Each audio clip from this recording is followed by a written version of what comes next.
A year ago, the Home Secretary came to this conference and delivered a speech nobody who saw it will forget.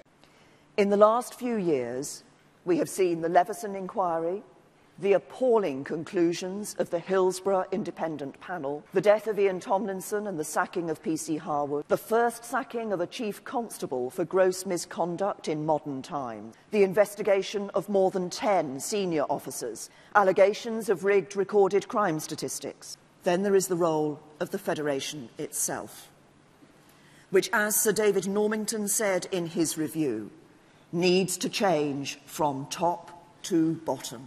Well, Home Secretary, we are not good friends. But just because we aren't friends doesn't mean we have to be enemies. We have to put up with the criticism, the abuse, the jeering and dirty looks, the scowls of anger and derision. And that was just from you at our conference last year, Home Secretary. Cybercrime, up. Sexual offences, up. Crime is down by more than a quarter since 2010. Violent crime, up. Terrorist threat, up. The truth is that crime fell in each of those years. Well, Home Secretary, time is up. It's fallen further since, and our country is safer than it has ever been. This crying wolf has to stop. I mean, you said in your speech, this crying wolf has to stop. The point about that story is that there was a wolf, and the sheep and the boy got killed.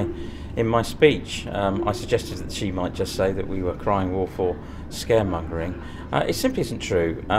We tell the Home Secretary some home truths. It's incumbent on us to continue to tell government what we think the problems are with policing. And she harped back to sort of 2001 and 2002. Making the case that actually, you know, it was a Labour government back then and crime was falling, so it doesn't really matter what political party is in power. The only consistency there is the police service.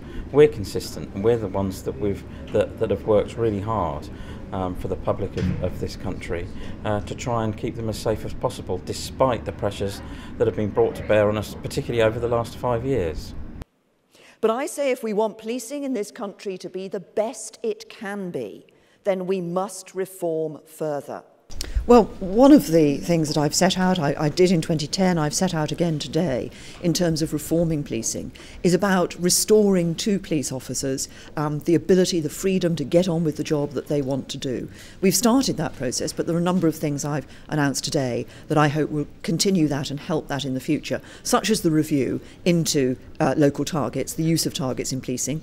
I abolished the national targets, but we have seen a lot of use of targets locally. I think it's right we have this abuse, which will be led by the President of the Police Superintendents Association, Irene Curtis, and I'm pleased that she has taken that role on board. And together we can ensure that policing in the UK is absolutely the best it can be. And I think individual officers, in these really serious questions that came up today, I think we're showing a willingness to do just that.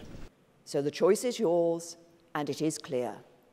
You can choose protest and continue to shout angrily from the sidelines for the next 5 years, or you can choose partnership and work with me to change policing for the better. And the Police Federation will absolutely play its part in that, and we're not going to have a falling out in front of so many people. Well, you're going to do it. You're going to do it round the back. Yeah.